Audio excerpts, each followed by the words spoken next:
Olá, pessoal. Hoje à noite nós vamos caminhar juntos por uma terra que esqueceu o próprio nome. Você está descalço?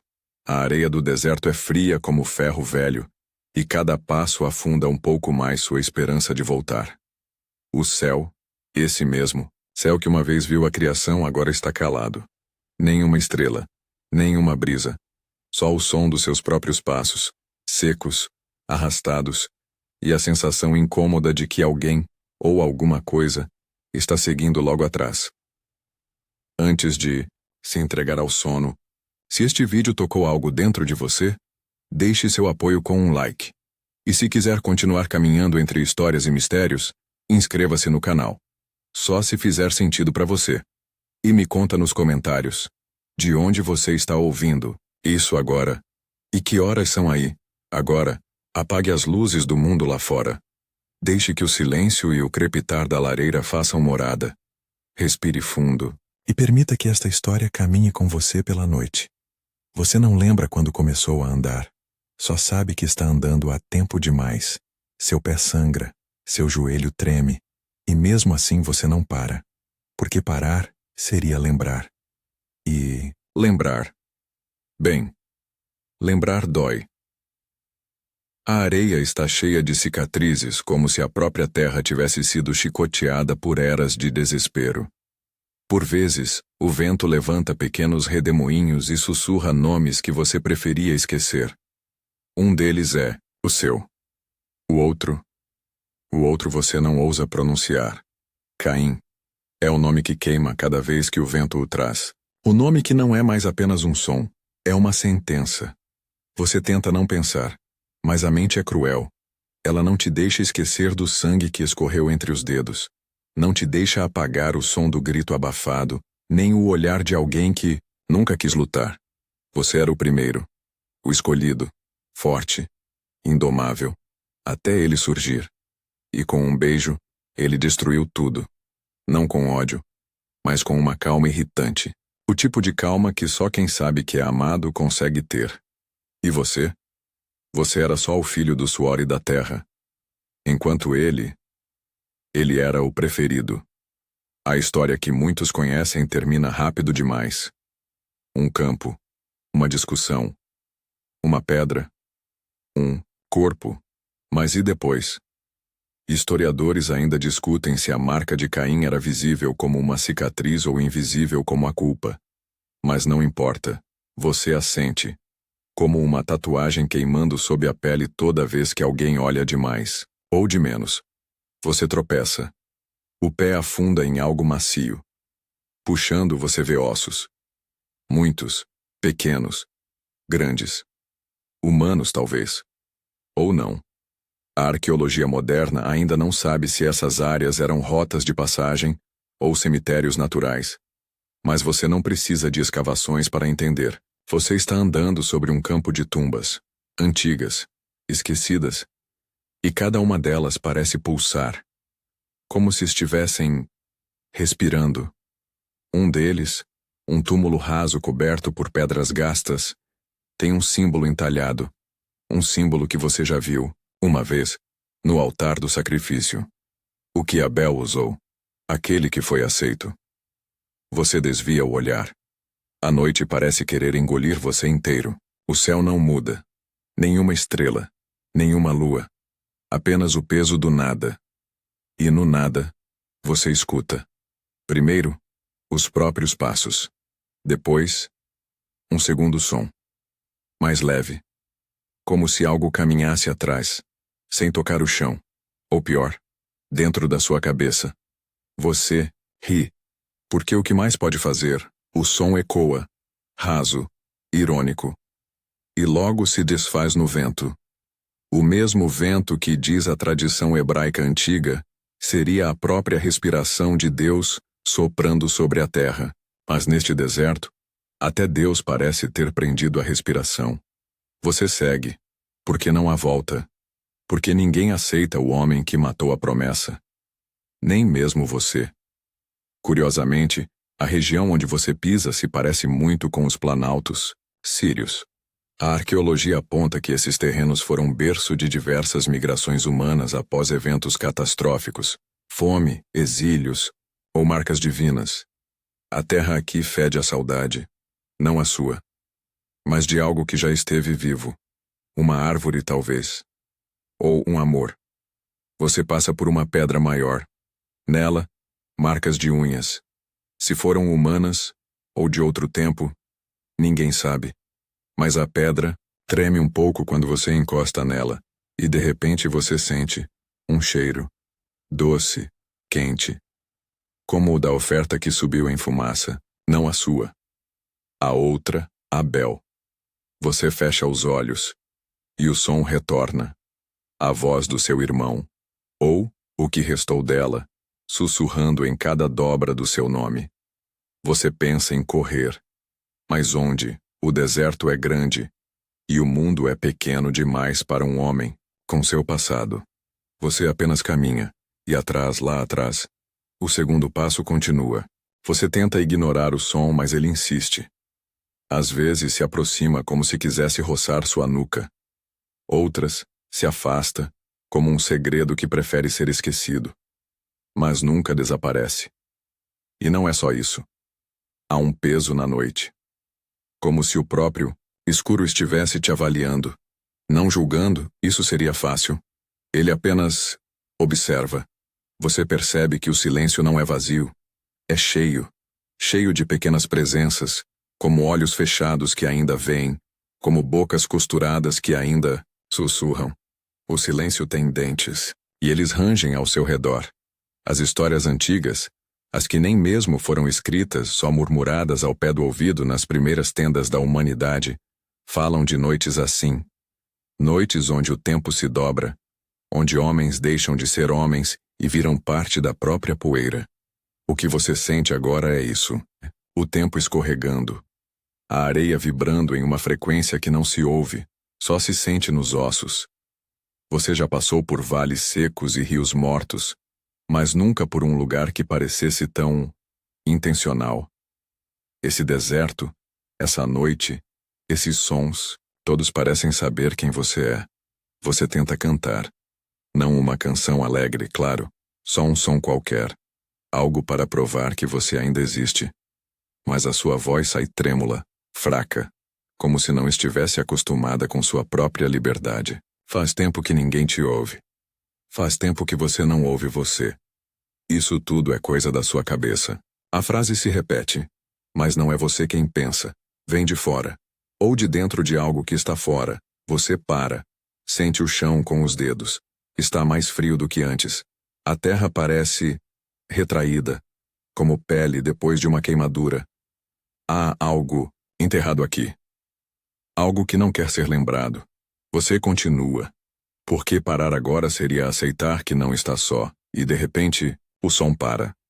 Não só o som do perseguidor. O mundo todo silencia. O vento morre. Até a dor no seu joelho cessa por um momento. E nesse instante exato, você entende o que é ser notado por uma noite viva. Você gira o corpo devagar, esperando ver um animal, uma sombra, uma miragem talvez. Mas o que vê é muito pior. Nada, absolutamente nada, e ainda assim, sente que está sendo visto. De perto. Como quando alguém segura seu rosto entre as mãos e te obriga a olhar para dentro de si, mesmo há uma presença, não física, mas ainda assim pesada, como os olhos de um juiz ou de um irmão. Você lembra de algo que sua mãe disse quando ainda viviam perto do jardim. O silêncio pode ser a voz de Deus. Mas isso aqui não é divino. Isso é outra coisa. Você caminha de novo agora mais rápido. Seu corpo dói em lugares que nem sabia que existiam. Cada passo é uma luta entre continuar e cair de joelhos. Lá adiante, um vulto escuro rompe o horizonte. Você força os olhos. Parece uma estrutura, uma pedra alta talvez, ou uma árvore fossilizada pelo tempo. Você não sabe o que é, mas sabe que precisa chegar até ela. A caminhada até lá parece durar horas. Mas quando finalmente se aproxima, você percebe, não é pedra, é uma torre. Ou o que sobrou dela.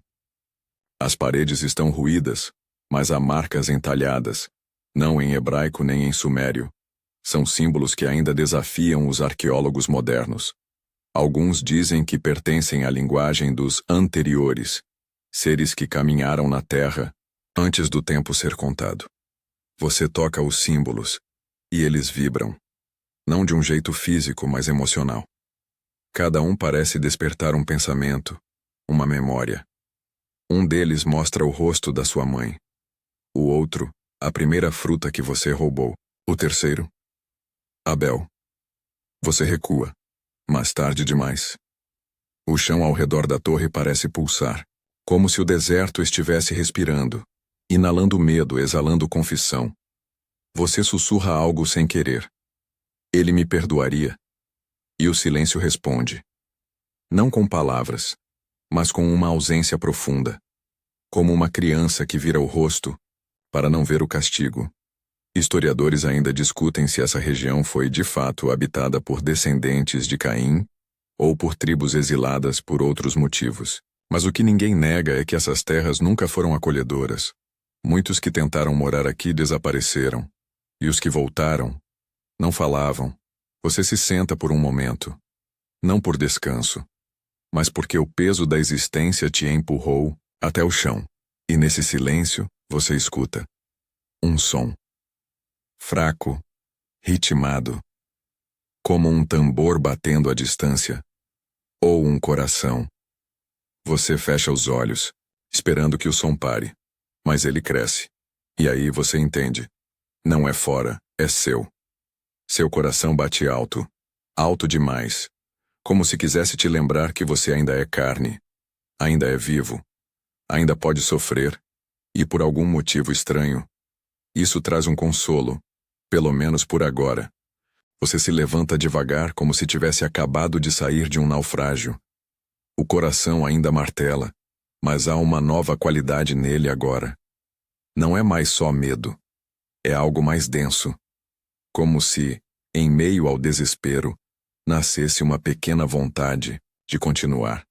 Não por esperança. Esperança exige futuro, e você não acredita mais nisso, mas por teimosia. A velha e boa teimosia de quem sabe que se parar, desaparece. Você segue. A torre fica para trás cada vez menor no horizonte, até virar só mais um vulto entre tantos. O chão muda sob seus pés. A areia dá lugar a cascalho, e depois a uma terra dura, rachada, como pele ressecada. Você reconhece o padrão. Já viu algo parecido nas planícies do sul, onde antigas civilizações sem nome tentaram plantar e falharam? Um desses lugares foi identificado séculos depois como parte do antigo Nod, o território para onde, segundo a tradição, você foi enviado. Não um local geográfico fixo, mas um estado de existência. Nod, a terra dos errantes. Você não foi banido para um lugar, foi banido de si mesmo. A noite continua espessa, sem lua, sem fim, e no meio dela, uma luz, fraca, tremeluzente, como a de uma fogueira pequena protegida do vento. Você hesita. A luz pode ser tudo. Um abrigo, uma armadilha, um delírio. Mas a curiosidade é mais forte. Não porque você espere encontrar alguém, mas porque talvez, só talvez, você já esteja pronto para ser encontrado. Ao se aproximar, a luz se revela. Não é uma fogueira.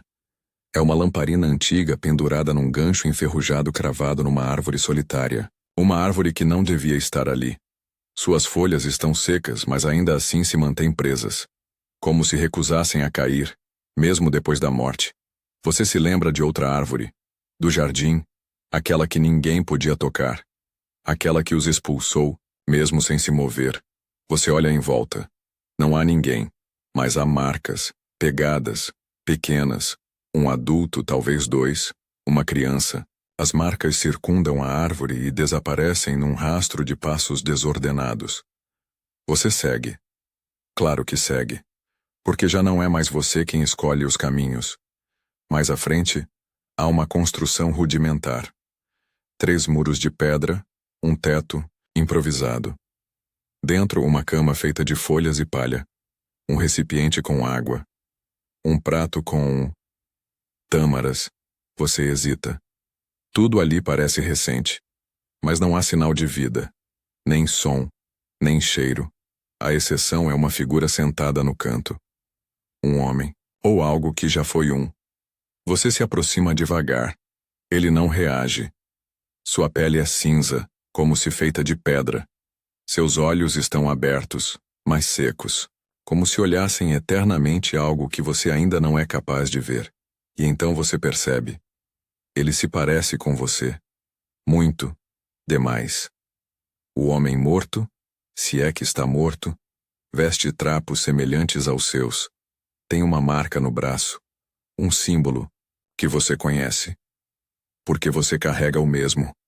Um pequeno desenho que pulsa sempre que a dor vem. Um lembrete. Um aviso. Você toca o ombro dele.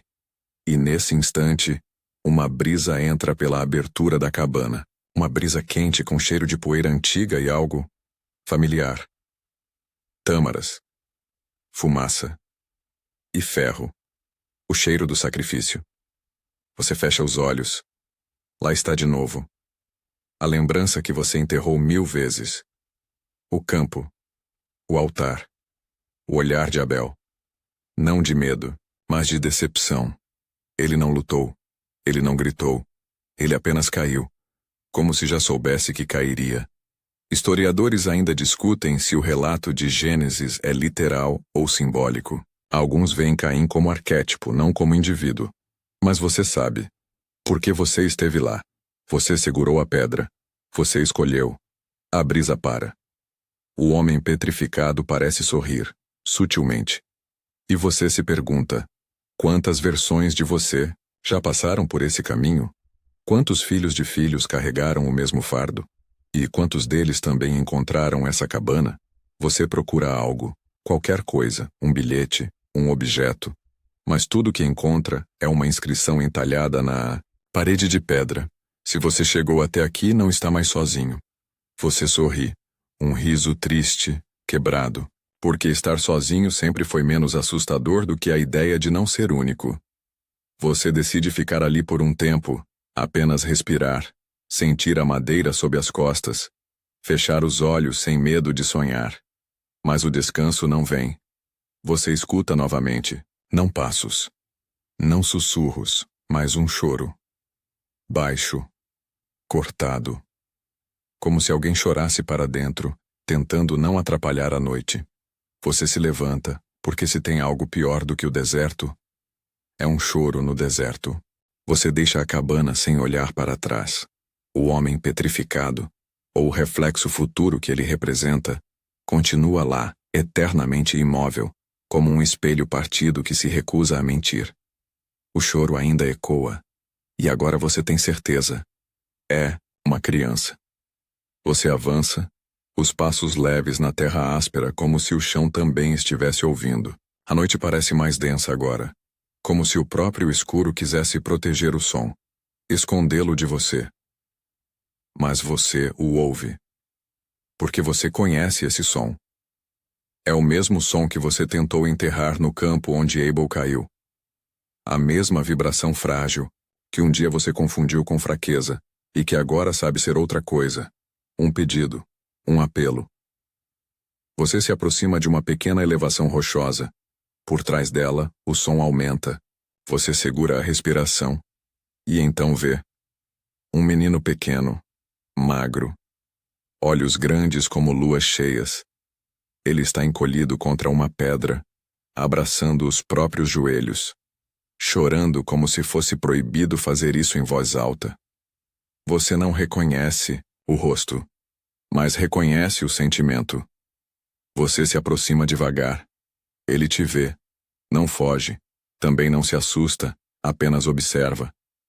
Você também está perdido? Ele pergunta.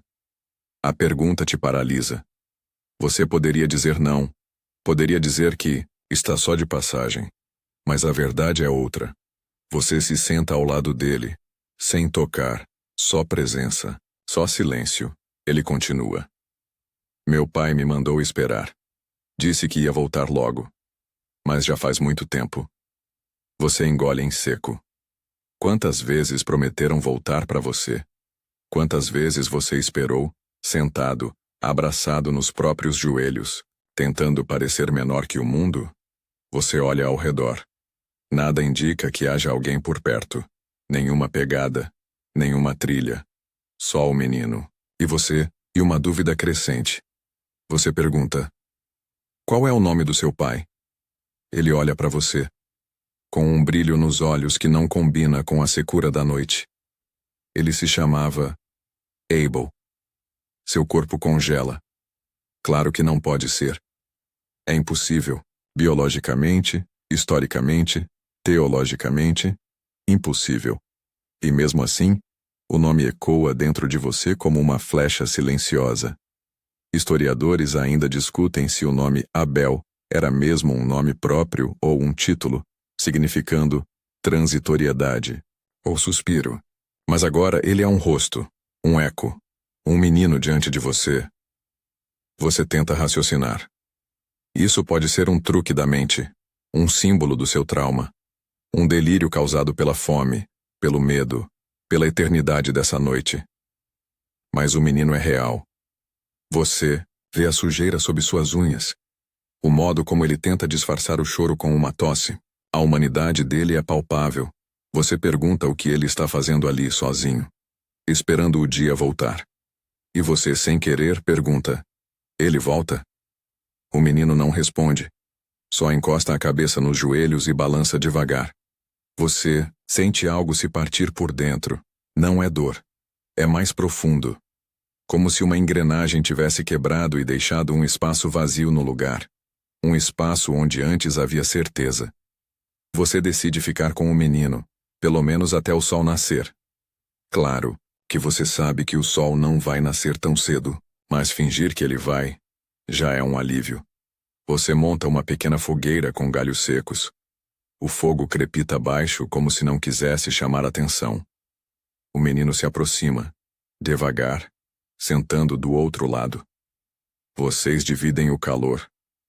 E por um instante o mundo parece um pouco menos hostil. Você matou ele? Ele pergunta sem olhar nos seus olhos.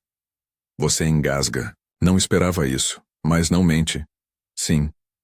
Ele balança a cabeça como se já soubesse, como se estivesse apenas testando sua honestidade. Mas eu não entendi por quê. Nem você. Você ainda tenta explicar. Fala dos ciúmes, da oferta rejeitada, da sensação de ser invisível, da raiva que não cabia mais no peito. Mas ele te interrompe com algo que corta mais do que qualquer acusação. E se Deus só queria ver se você conseguiria amar mesmo sem ser escolhido? Você não responde. Por quê? Não sabe. A noite engole o som da fogueira. O vento começa a soprar, trazendo o cheiro de chuva distante. Algo raro por essas bandas. Uma dádiva, dizem. Mas você não sente alívio. Sente antecipação. Como se algo estivesse vindo com ela, o menino se levanta. Te olha. Você precisa continuar. Eu não posso ir mais longe. Você tenta argumentar. Mas ele já se afasta, voltando, para o ponto onde o encontrou, sentando-se, encolhendo-se, esperando. Você quer perguntar tantas coisas. Mas já é tarde. A noite o engoliu de novo. Você se ergue, a fogueira se apaga, não com vento, com decisão. E a terra treme levemente sob seus pés. Você não sabe para onde ir, mas sabe o que carrega. E sabe que há mais coisas à sua espera adiante. Não redenção. Isso seria fácil. Mas lembranças, e com elas, a chance de entender o que foi perdido. E por quê você caminha de novo. Não porque quer, mas porque a noite empurra. Ela parece ter uma vontade própria agora, como se houvesse algo no escuro que exige que você continue. O menino ficou para trás. Ou talvez à frente. Em algum ponto da memória que você ainda não alcançou. O solo muda sob seus pés, de terra batida para um terreno mais rochoso. As pedras parecem dispostas com intenção, como se alguém, ou algo, quisesse dificultar seus passos. Você escorrega uma ou duas vezes e a cada queda o mundo parece rir. Não com crueldade, com uma ironia cansada. Você se lembra da primeira vez que correu atrás de Abel, quando ainda eram meninos, brincando entre os arbustos. Ele sempre mais rápido. Você sempre mais forte. Era uma competição não dita. Uma disputa que nunca precisou de testemunhas. Um jogo que, no fim, terminou com sangue. Você tropeça em algo. Olha para baixo. Um pedaço de madeira, quadrado queimado nas bordas. Um altar. Ou o que restou de um. Você se ajoelha. O cheiro ainda está lá. Não de carne queimada, mas de óleo e especiarias. Um perfume de fé antiga. Você passa a mão sobre a madeira e encontra símbolos, entalhados, alguns irreconhecíveis. Outros, familiares. Seu nome está ali, não escrito por você. Escrito por alguém que te conhecia bem o suficiente para lembrar. Um traço firme. E ao lado outro nome. Abel.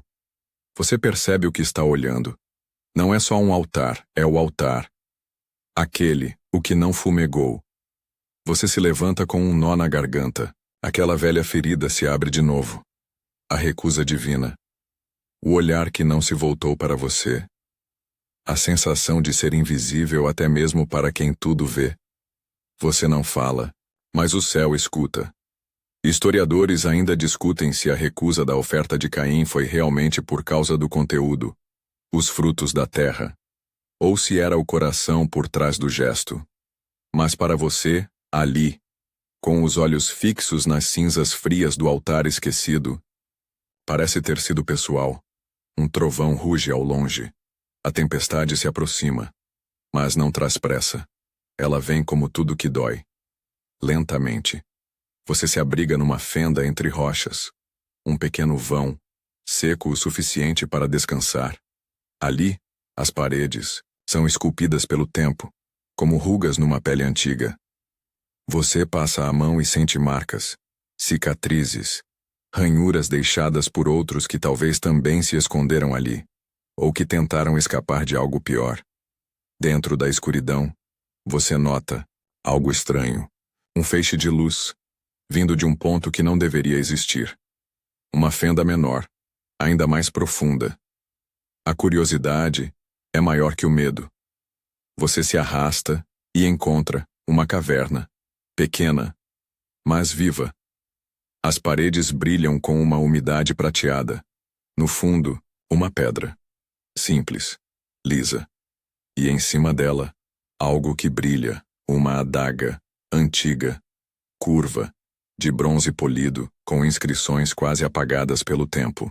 Você não a reconhece, mas sabe o que ela é. Ela não pertence a esse lugar. E ainda assim parece esperar por você. Você estica a mão. A lâmina é fria. Fria demais. Como se nunca tivesse sentido calor de pele humana.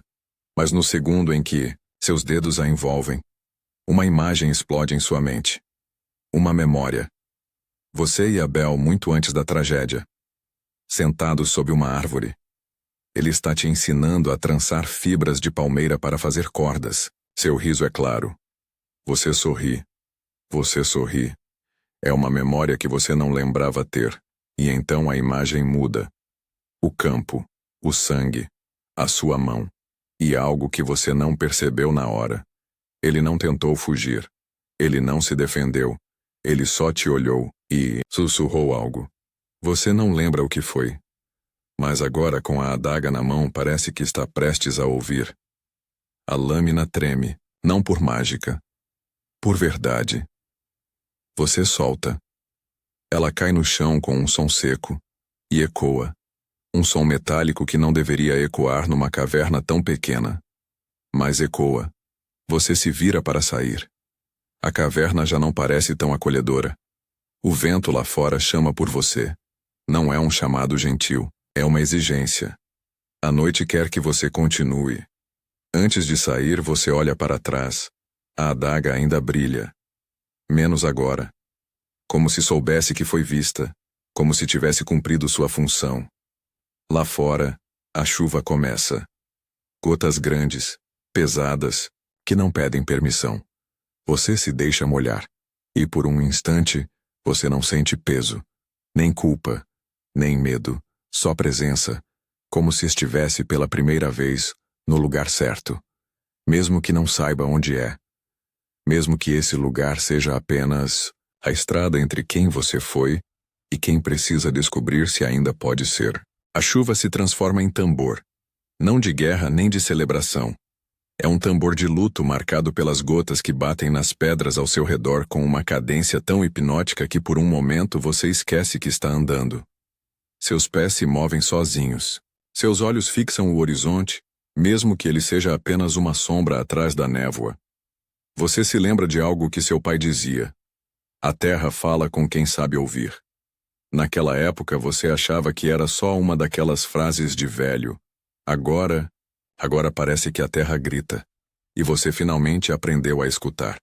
Ao longe, entre os relâmpagos que cortam o céu como cicatrizes, você vê formas altas, retorcidas, balançando com o vento.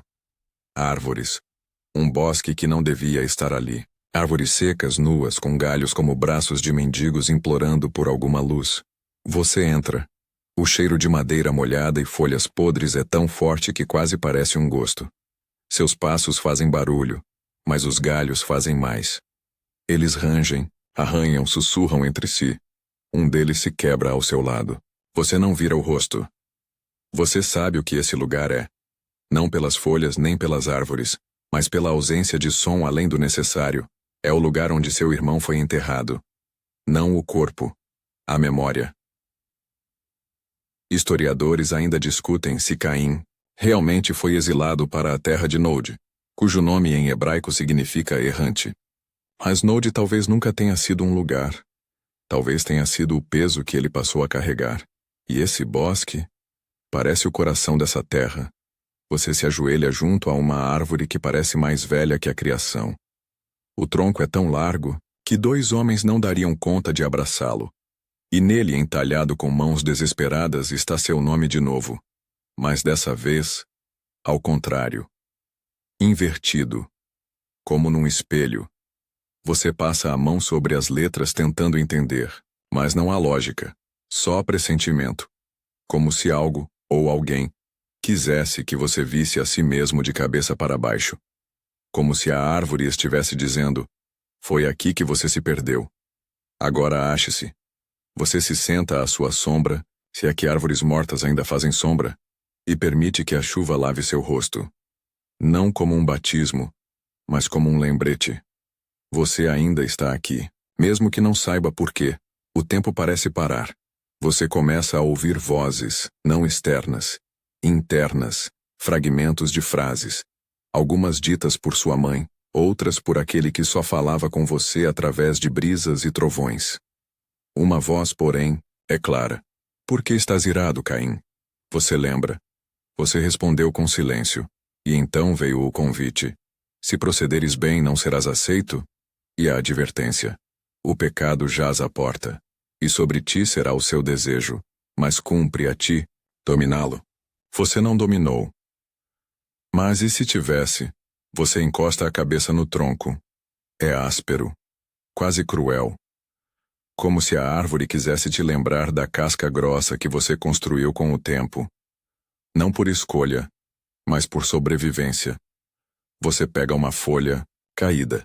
Está quase inteira. Um milagre considerando o estado do bosque. Você a vira nas mãos e pensa em Abel. Como ele cuidava das ovelhas, como ele falava com elas. Como elas o seguiam como se ele fosse parte do rebanho. Você nunca entendeu aquilo. Você não falava com coisas vivas. Você plantava, você batia. Você moldava a terra com força, não com palavras. Mas e se as palavras fossem a força? Essa pergunta te assusta mais do que qualquer sombra. Você se levanta, e então ouve um barulho seco. Passos. Você prende a respiração. Mais um. Você não está mais sozinho, mas ninguém aparece. Você caminha para o centro do bosque. As árvores se afastam aos poucos. A clareira à frente é redonda demais. Natural demais para ser acidental. No centro, uma pedra alta. E sobre ela, algo coberto com tecido. Você se aproxima, o pano é vermelho. E pulsa. Você o puxa devagar, e ali, encontra um espelho. Não qualquer espelho, é antigo. A moldura é feita de ossos. Sim, ossos, humanos. Mas limpos. Polidos como marfim sagrado. No vidro, você vê seu rosto. Mas algo está errado. Você não está olhando para você. Você está olhando para ele, Abel. Mas ele também está olhando para alguém. Ele pisca. Não como um fantasma. Não como uma visão. Como se sempre tivesse estado ali. Você dá um passo para trás. Mas o espelho não muda. O reflexo também não. Ele está ali. Preso? Ou livre? Você não sabe.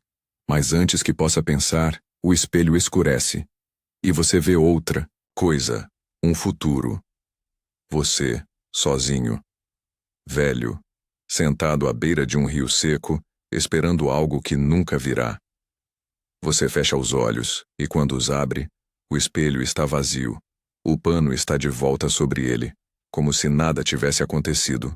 Você respira fundo e, pela primeira vez na noite, você sente medo, não do que viu, mas do que ainda está por ver. O medo não fala. Ele escuta. Ele escuta melhor do que você gostaria. E agora, enquanto você caminha para fora da clareira, com os olhos tentando não voltar ao espelho que não devia existir, o medo escuta tudo. Seus pensamentos, suas dúvidas, seus pequenos pedidos silenciosos por um tipo de misericórdia que nunca foi prometida. Você sente que precisa sair dali, mas a floresta, antes seca e morta, parece viva agora. Como se o simples ato de olhar para o reflexo tivesse despertado algo, ou alguém. Os galhos estão mais baixos, mais próximos da sua cabeça. O chão está mais macio, como se estivesse absorvendo seus passos em silêncio. Você está sendo digerido por esse lugar. E então, você vê a trilha, uma trilha de pedras brancas, cuidadosamente empilhadas em pequenos montes. Você sabe o que isso significa. Altares. Pequenos marcos, de sacrifício. Nem sempre para celebrar. Às vezes para lembrar. Às vezes para selar promessas feitas por medo. Ou por dor. Você se lembra dos altares de seu pai. De como ele erguia cada pedra com mãos calejadas, sem nunca olhar diretamente para o céu. Como se a vergonha de ter sido expulso do Éden ainda pesasse em suas pupilas. Você segue os montes. Eles te levam a um vale raso. O tipo de lugar onde a neblina não sobe. Ela se acumula. E ali, no centro, uma tenda abandonada. Velha, mas não destruída. Como se estivesse esperando você. Você se abaixa e entra. O interior tem cheiro de pele de cabra e madeira seca. Um tapete rústico cobre o chão. Um banquinho de 3 pernas repousa ao lado de um baú aberto. Você o abre devagar. Cartas, rolos escritos à mão. Com caligrafia que você reconhece, mas não lembra de onde. Você abre o primeiro. As palavras tremem. Não porque sua mão treme, mas porque o texto é frágil, como se feito de ar condensado. Ainda assim você lê. Caim. Tu não és só maldição. És também espelho. E no espelho, até a dor ganha voz. Você não entende. Você abre outro.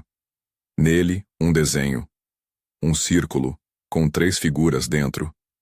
Uma com uma lança. Outra com uma ovelha. A terceira, com nada nas mãos.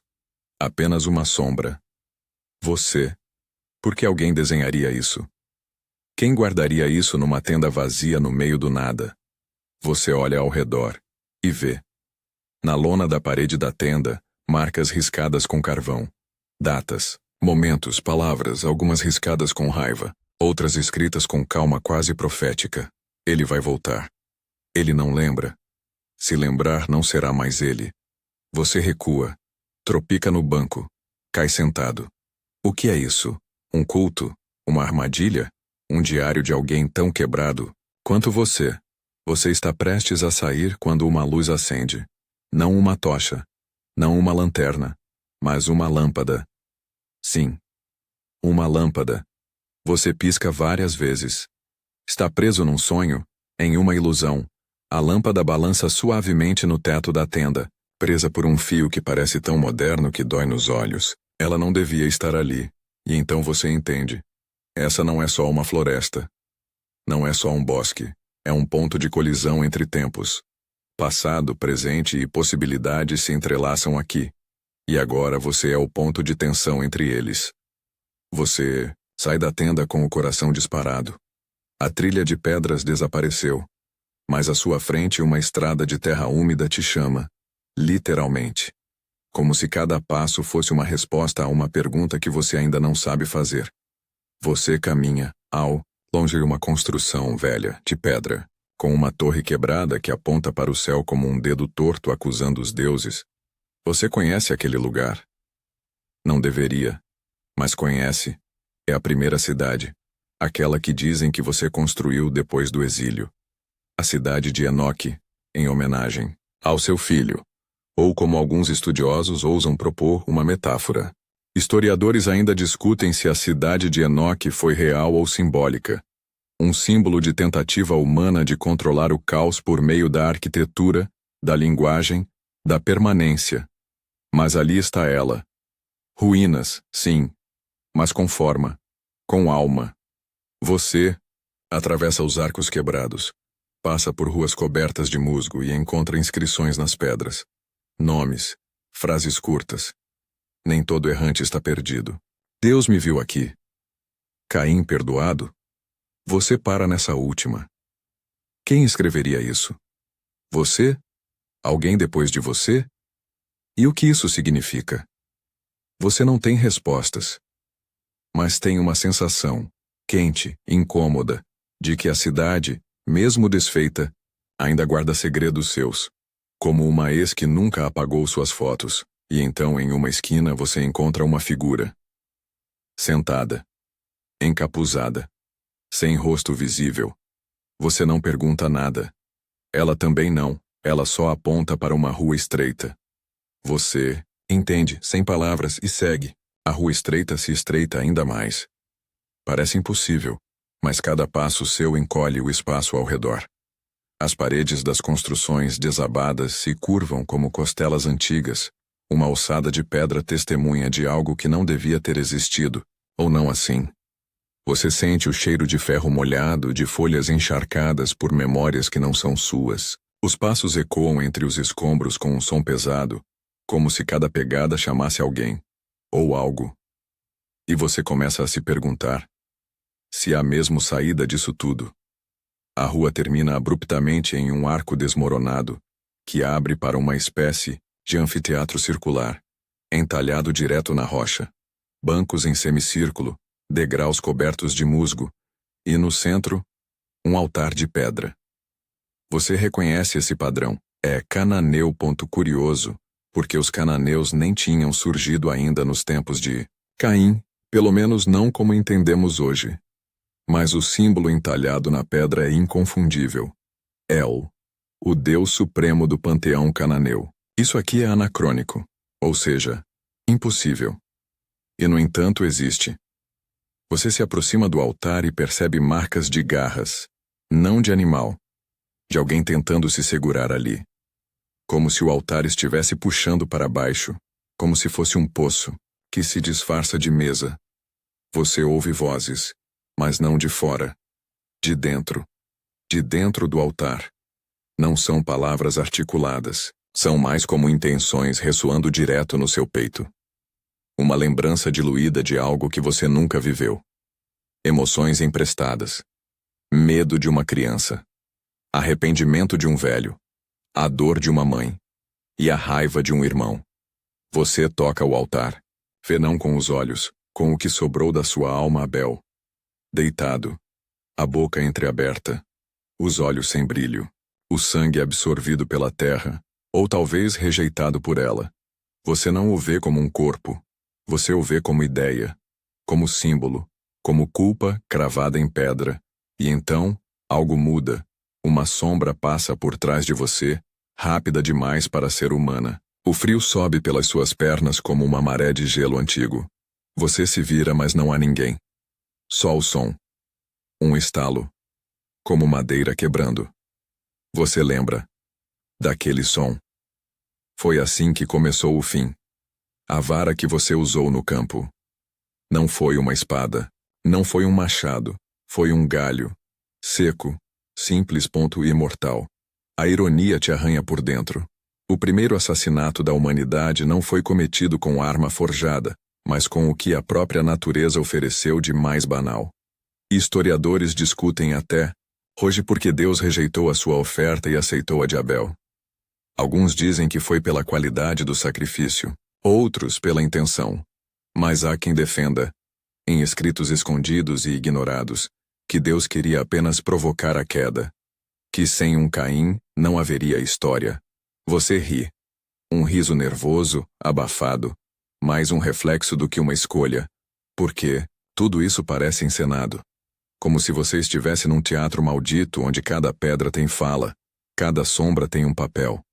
Você se levanta e sobe as arquibancadas. Ao chegar ao topo, há uma porta cravada na rocha. Pequena, antiga, com dobradiças que não pertencem a esse tempo. Você empurra.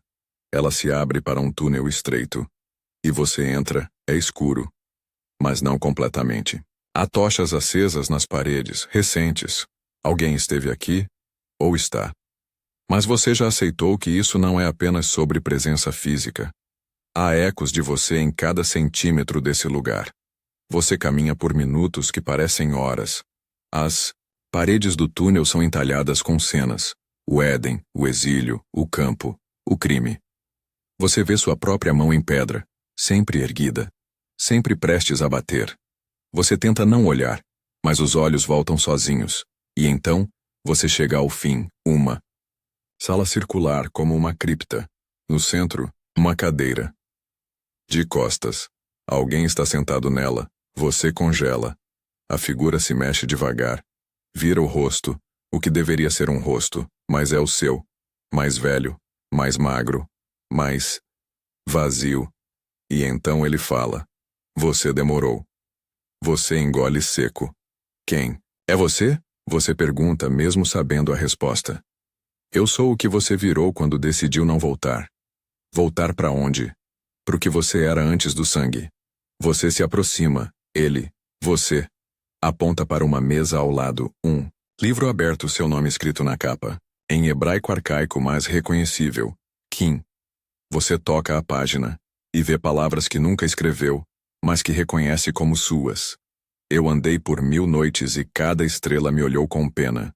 Você fecha o livro, olha para si mesmo, e pergunta. Por que ainda estou aqui? E a resposta vem seca.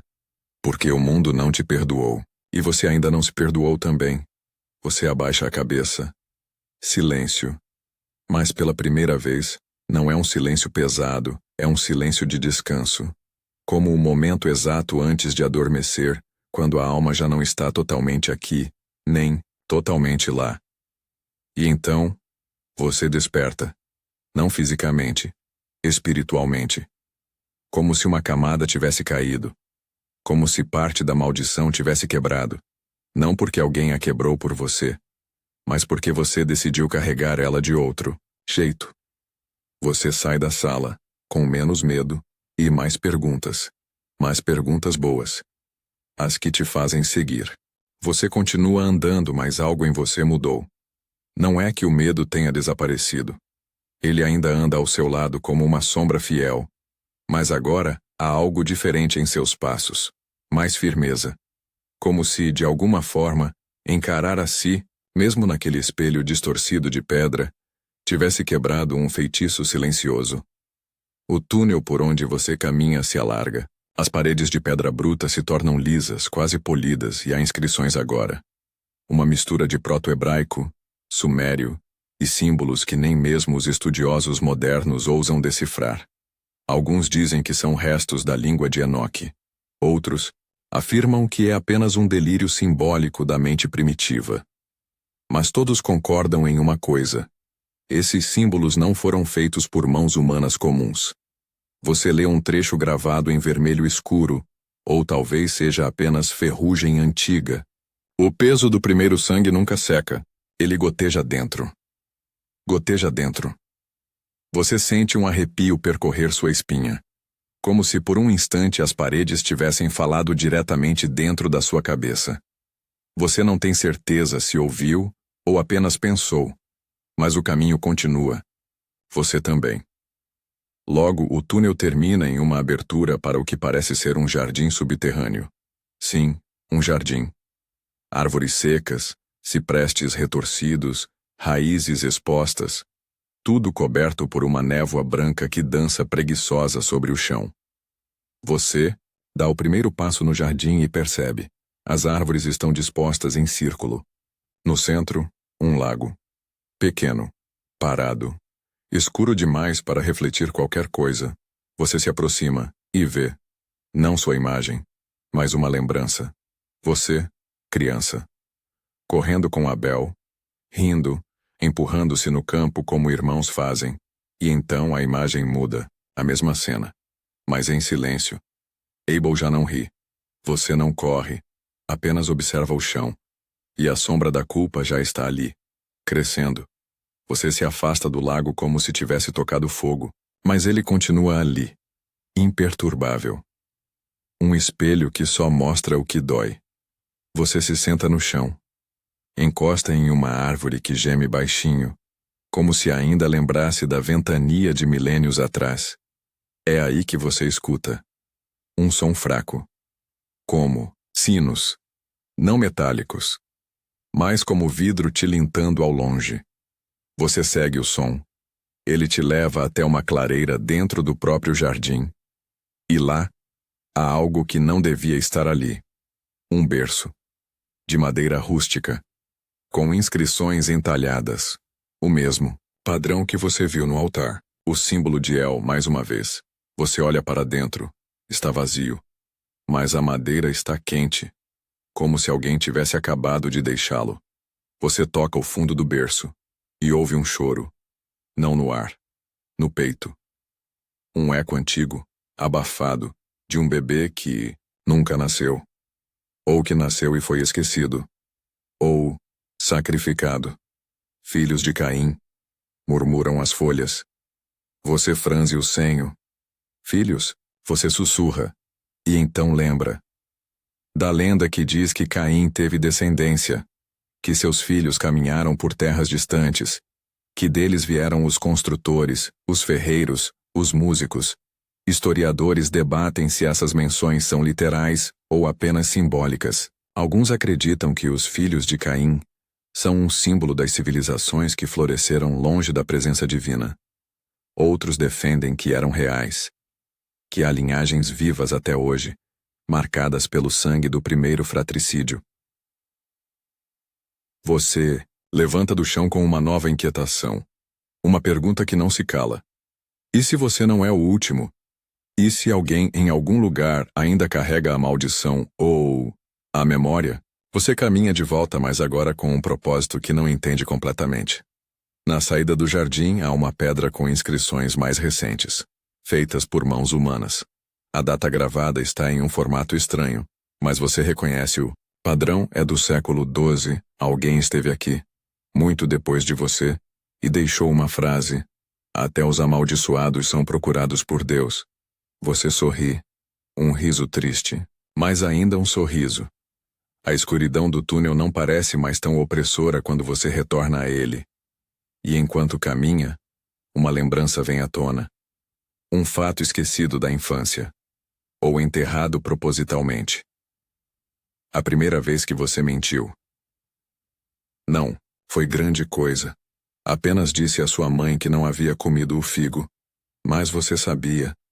E ela também sabia. E ainda assim, ela sorriu. Um sorriso cansado, mas cheio de ternura. Você não sabia naquela época, mas aquele foi o início do fim da inocência. Não o assassinato. A mentira é sempre assim. O sangue é só o resultado. O pecado real começa na distorção da verdade. Na escolha de esconder em vez de enfrentar. Você para por um momento. Olha para trás, o túnel vazio. E você fala em voz baixa. Eu me lembro agora. E pela primeira vez, a lembrança não dói como uma punição. Dói como saudade. Você pisa fora do túnel como quem sai de um útero de pedra. A noite te recebe com seu silêncio absoluto. E a primeira coisa que você sente é o cheiro de terra úmida, misturado com algo metálico, talvez ferrugem. talvez memória. Acima, o céu está pintado de preto puro, sem estrelas, como se até os astros tivessem virado o rosto. Só a lua resiste, cheia, fria, observando você como quem já viu tudo antes e nem se surpreende mais. O caminho adiante é plano, mas algo dentro de você treme, o tipo de tremor que não vem das pernas, mas do fundo da espinha, como se seu corpo soubesse o que está por vir, antes mesmo de sua mente entender. Logo à frente, surge uma construção antiga. Uma espécie de altar em ruínas, feito de pedras empilhadas com raiva e pressa. Você se aproxima. O altar parece ter sido usado recentemente. As cinzas ainda mornas, um cheiro fraco de couro queimado, e no chão, marcas de mãos, infantis. 4 dedos, sem o polegar. Uma criança tentando segurar o chão. Você engole seco. No altar, há uma inscrição entalhada com violência. Aqui nem o céu ouviu. Você se senta, porque é isso que se faz quando a alma pesa mais que o corpo. Senta-se entre as pedras, de frente para as cinzas. E ali você se lembra da noite em que tudo mudou, não a do crime, mas a anterior, a última vez que Abel olhou nos seus olhos. Ele havia feito o sacrifício dele, o rebanho, o sangue, e você trouxe o que havia colhido, frutos, raízes, um esforço legítimo, mas não sangrava, e por isso disseram que Deus virou o rosto. Mas ninguém fala da raiva que isso plantou em você. Ela não veio como um trovão, veio como uma brisa, um incômodo, uma pergunta que ninguém respondeu. Por quê? Historiadores ainda discutem se a oferta de Caim foi de fato rejeitada por má vontade divina, ou se a história reflete um conflito entre culturas. Pastores e agricultores, Abel, o nômade. Você, o que fincava raízes. Talvez Deus apenas preferisse o som do rebanho. Ou talvez o problema nunca tenha sido o que você deu, mas o que você sentiu ao dar. Você joga um punhado de terra nas cinzas, esperando, talvez que apague algo, mas não apaga. Você levanta e continua andando. No meio do nada surge uma árvore solitária, seca, negra. Não faz sentido estar viva, mas está. Seus galhos se estendem como braços magros tentando alcançar algo que já não existe, e ali, pendurado, algo balança com o vento, um amuleto. Simples. Um pedaço de osso, furado e amarrado com fibra de palmeira. Você estende a mão, ao tocá-lo, vê flashes, rápidos. Uma mulher com os olhos cheios de dor. Um parto silencioso, um grito engolido pela terra. E então, um bebê com os olhos muito abertos. Os seus olhos. Você percebe que esse amuleto foi seu. Um dia. Dado por ela. A mãe. Aquela que você nunca conseguiu olhar de volta depois daquilo. A árvore geme com o vento, parece dizer: você era para ser bênção, mas virou ruína. E aí você ri, baixo. Um riso nervoso, quase infantil. Não fui eu que comecei isso, você sussurra. Mas lá no fundo, você sabe, e então a lembrança vem. A real. Você, parado no campo, a terra vermelha, a mão ainda tremendo, e o corpo dele ali.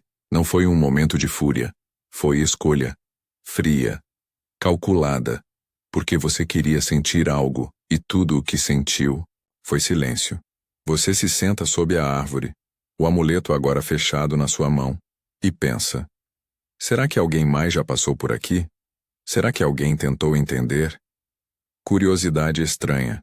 Em alguns textos apócrifos, dizem que Caim cavou túneis por toda a terra, fugindo da luz. Um deles, encontrado em Qumran, menciona o povo do Eco, descendentes de Caim que só falavam em sussurros, temendo despertar o céu. Você se pergunta: e se esses túneis ainda existirem?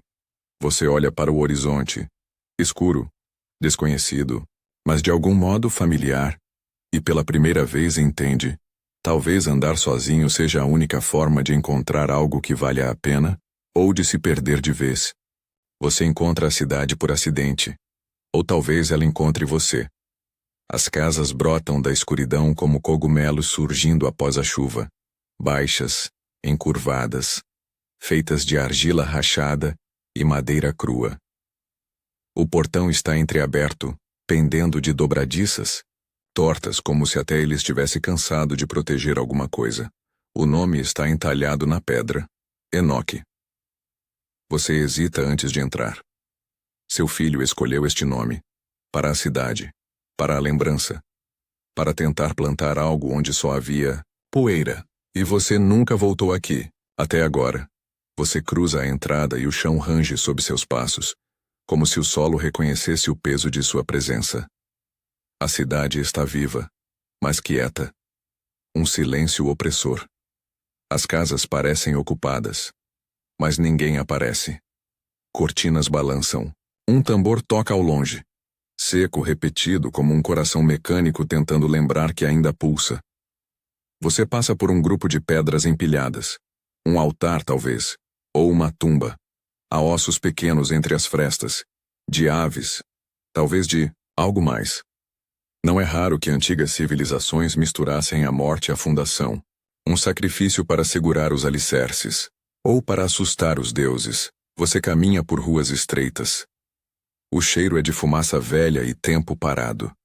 Em uma parede, alguém gravou com carvão. Todo começo é uma resposta ao medo. Você para. Sim, medo. Foi isso que fundou Enoque. Seu filho cresceu sob a sombra do seu nome. Um nome marcado. Um nome que ninguém ousava dizer com voz alta. Então ele construiu, como se pedras e muros pudessem proteger um legado nascido de sangue. Historiadores ainda discutem se Enoque foi uma cidade literal ou uma metáfora ancestral, o símbolo da primeira tentativa humana de conter o caos com estrutura. Uma cidade, erguida não para viver, mas para esquecer. Você dobra uma esquina. Uma criança te olha, não diz nada. Só segura o braço de um boneco de pano, já sem cabeça. Você sussurra. Foi aqui que ele viveu. Enoque, seu filho, nascido quando tudo em você já era fuga. Ele não pediu para carregar o seu erro, mas carregou mesmo assim, e agora? Os descendentes dele vivem aqui, com olhos baixos e costas arqueadas, como se herdassem não só o seu sangue, mas sua vergonha. Curiosidade marginal.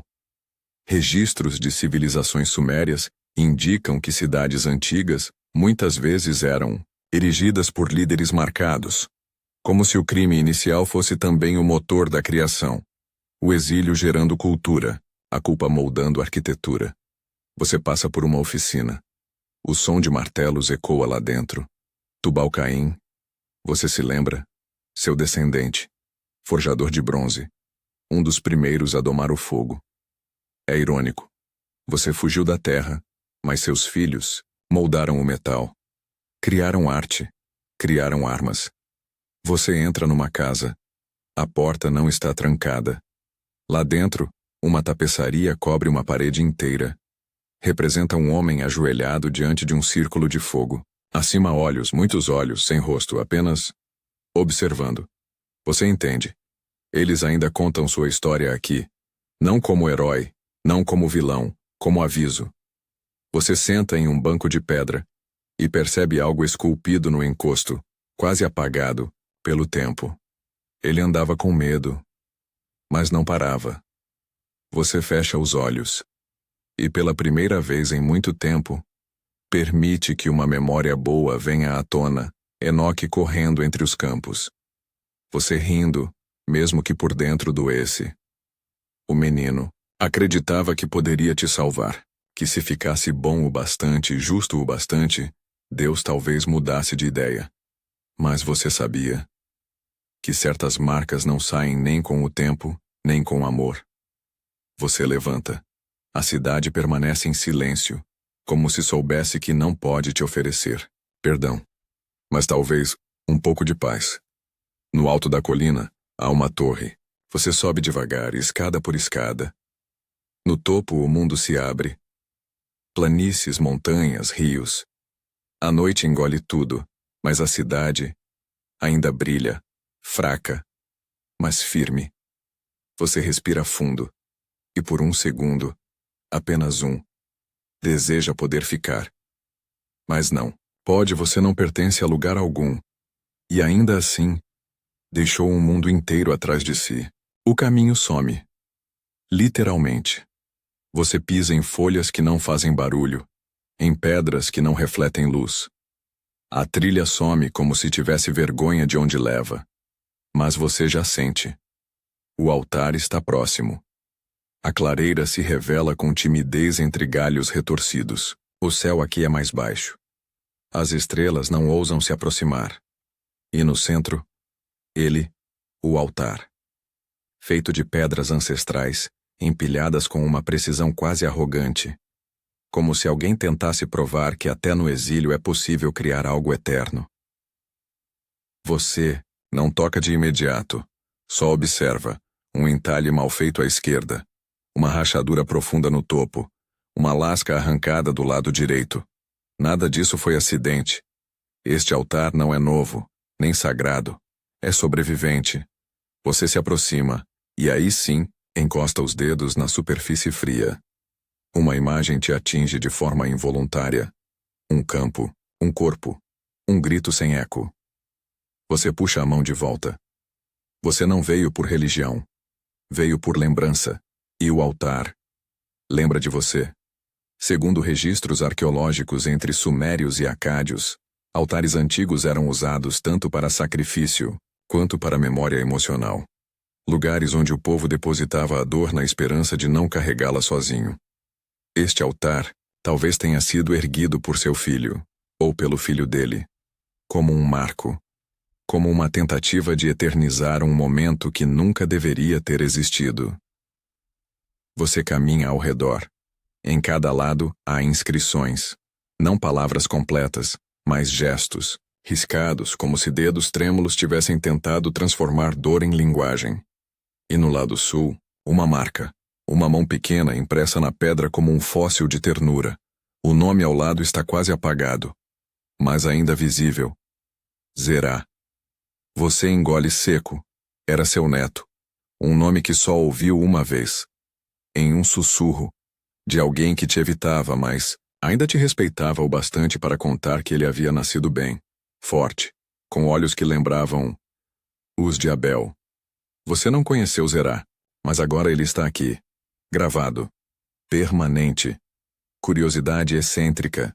Povos antigos acreditavam que a marca da mão era um pacto entre vivos e mortos, um lembrete de que existimos mesmo depois de partir, contanto que alguém ainda toque onde tocamos. Você ajoelha diante da pedra. Sua sombra cobre a mão dele por um instante, e você diz, sem pensar: eu sinto muito. O silêncio responde com gentileza. Historiadores ainda discutem se Caim construiu algo depois de Enoque. Se existiu outra cidade, outro povo, outro altar. Mas esse lugar parece um eco de algo que nunca teve nome. Uma interseção entre culpa e redenção. Você deita ao lado da pedra. Olha para o céu, agora coberto por nuvens pesadas. E por um instante, você não sente a dor. Não porque ela foi embora, mas porque a pedra agora carrega uma parte dela por você. Isso é o que altares fazem. Eles lembram. Eles seguram o que você não consegue mais segurar sozinho. Você fecha os olhos. O frio da terra passa para sua pele. Mas é um frio tranquilo. Como o de um quarto escuro, depois de um dia barulhento. Você não quer dormir. Mas também não quer partir. Ainda assim, você sabe que precisa continuar. Você levanta, toca a mão gravada pela última vez, e sussurra. Você não vai desaparecer. Eu te vi. Eu te senti. E isso basta. Você vira as costas e segue. Porque agora há um altar, onde antes havia apenas vazio. E isso para alguém como você já é quase milagre. Você segue adiante, e o altar desaparece atrás de você como uma lembrança que se enterra sozinha. A floresta volta a se fechar. Os galhos estalam, não por ameaça, mas por protocolo. Eles também sentem que algo mudou em você. Você não é mais apenas errante. É testemunha. Cada passo agora é mais lento, não por cansaço, mas por reverência. Como se o chão merecesse respeito.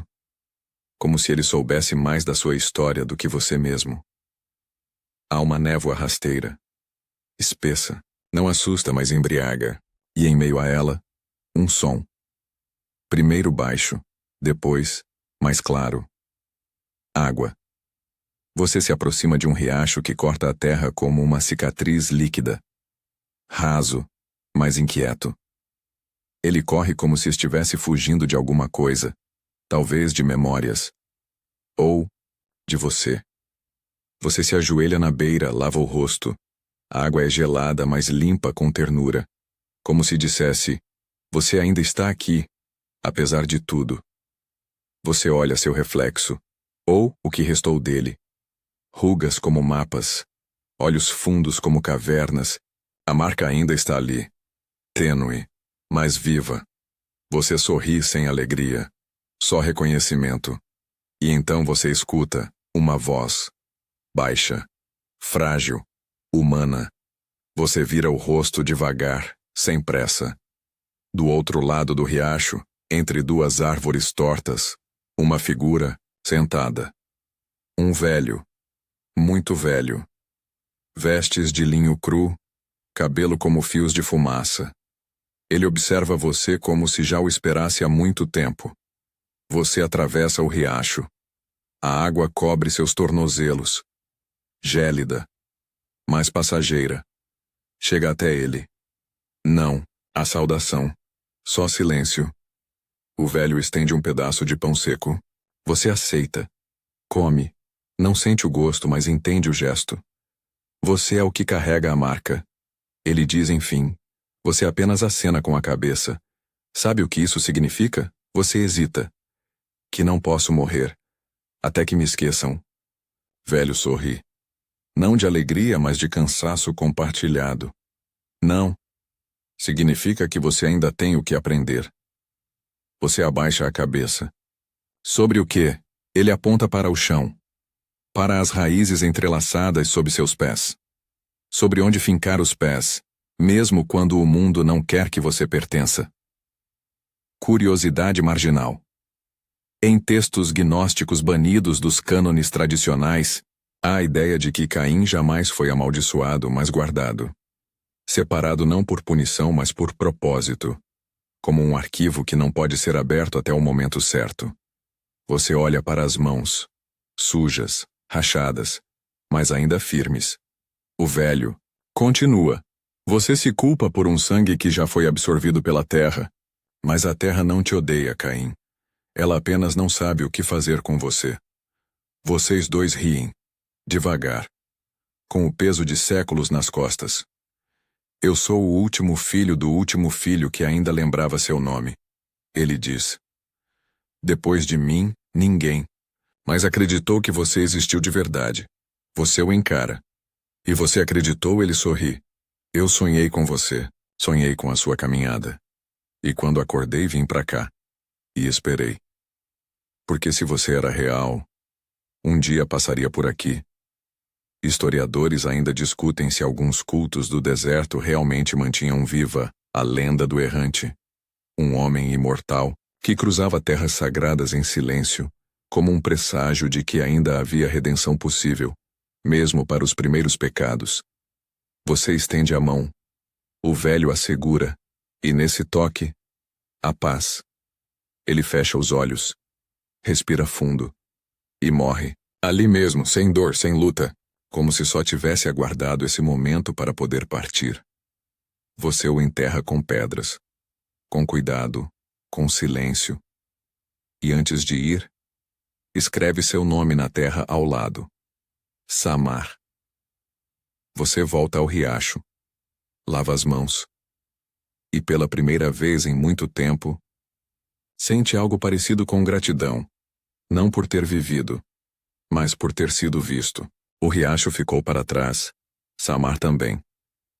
Você caminha agora entre pedras largas e secas como ossos de um gigante antigo que se desfez sob o peso do tempo. A noite parece mais densa, como se houvesse mais noite dentro da noite. Mas você segue. Vento sopra por entre rochas e salgueiros, trazendo com ele um cheiro amargo. Poeira, cinza e algo mais. Doce demais para ser flor, forte demais para ser mel. É cheiro de lembrança, e ela vem. Lilith.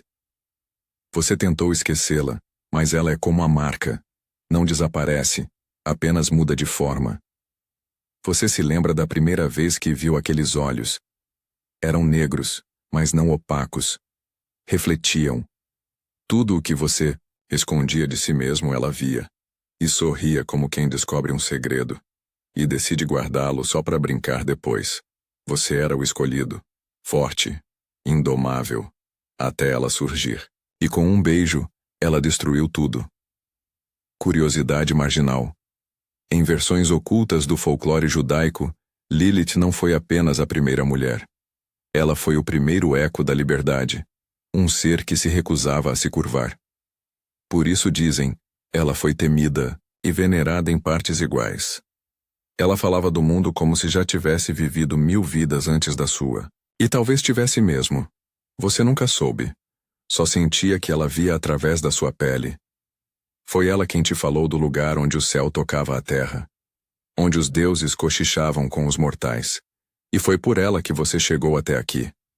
Mas Lilith não ficou. Ela não era feita para ficar. Nem você. Você precisa entender uma coisa, Caim. Ela dissera certa noite com o rosto iluminado pelo fogo e pelas sombras ao mesmo tempo. Não existe perdão. Só transformação. Perdão é quando o outro te alivia. Transformação é quando você se carrega mesmo assim. Você riu na época, achou poético demais para alguém tão cruel. Mas agora, você entende. Ela não te amava como os outros amam. Ela via em você um reflexo e amou o que você podia se tornar, não o que era. Historiadores ainda discutem se Lilith e Caim chegaram a coexistir. Mas alguns textos apócrifos sugerem encontros entre o errante marcado e a mãe dos esquecidos. O que é certo é que para muitos eles simbolizavam a recusa à obediência cega. A queda com propósito. Você para diante de uma figueira torta, solitária no meio de um campo seco. Foi aqui. Você sabe disso como sabe que está respirando. Foi aqui que ela disse adeus.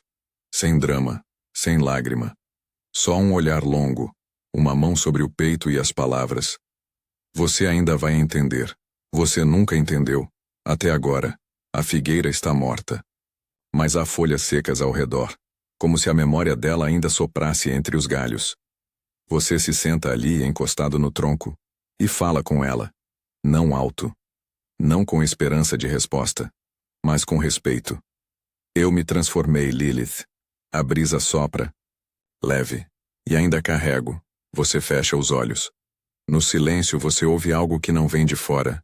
É de dentro. Um riso, um toque, um sussurro. Agora você entende, e você sorri.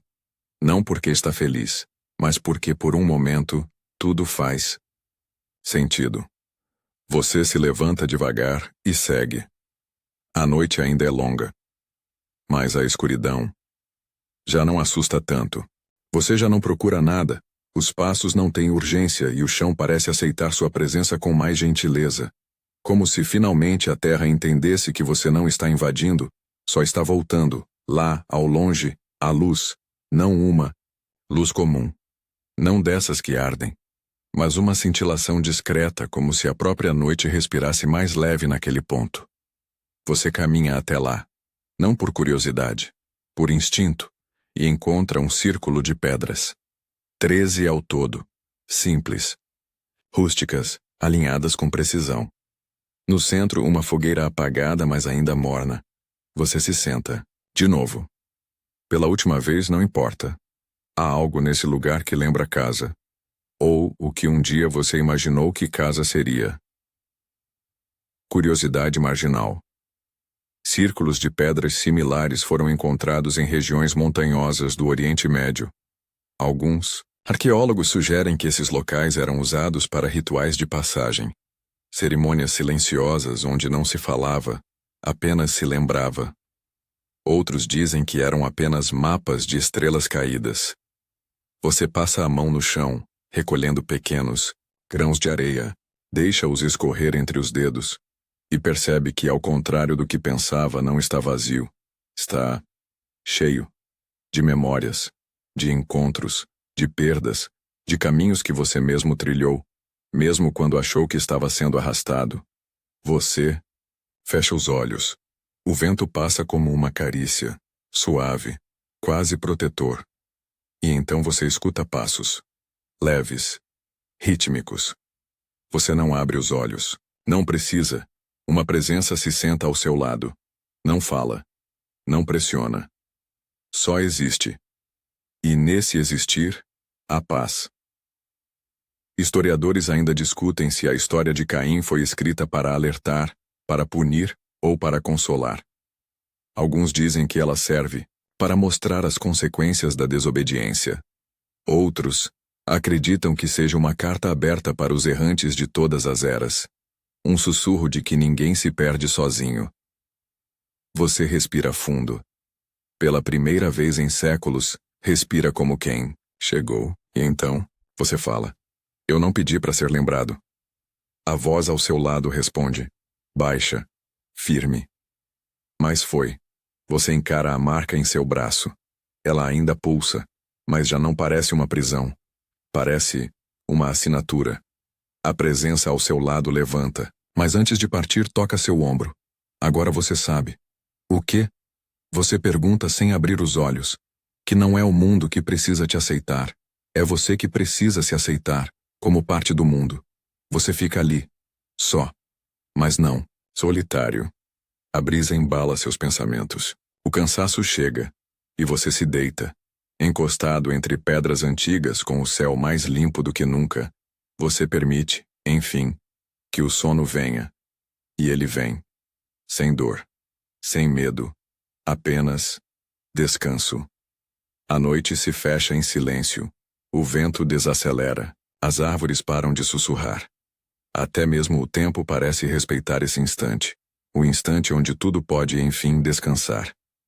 Você não precisa pensar agora, nem lembrar, nem carregar o peso de perguntas sem resposta. Por enquanto, tudo o que importa é esse momento. Seu corpo afunda suavemente no colchão da existência, como se o próprio universo lhe estendesse um cobertor de estrelas. A escuridão, antes assustadora, agora é apenas um lugar onde você pode se esconder do barulho do mundo. Nada vai te chamar esta noite. Nada vai te cobrar. Nada vai te encontrar sem sua permissão. Você está seguro aqui. E mesmo que os pensamentos insistam em voltar, como sombras curiosas, deixe que eles passem. Sem lutar, eles também vão se cansar. E vão se deitar ao seu lado como cães fiéis, sem latidos, sem agitação. Só presença. Permita que cada músculo solte. Permita que a respiração se torne leve. Permita-se ser, sem ter que provar nada. Não há pressa para dormir. Só uma eterna gentileza. De poder fechar os olhos sem medo. Boa noite, viajante. Que seus sonhos caminhem em paz por campos onde nenhuma culpa toca, onde nenhuma lembrança pesa, e onde você, apenas você, é suficiente.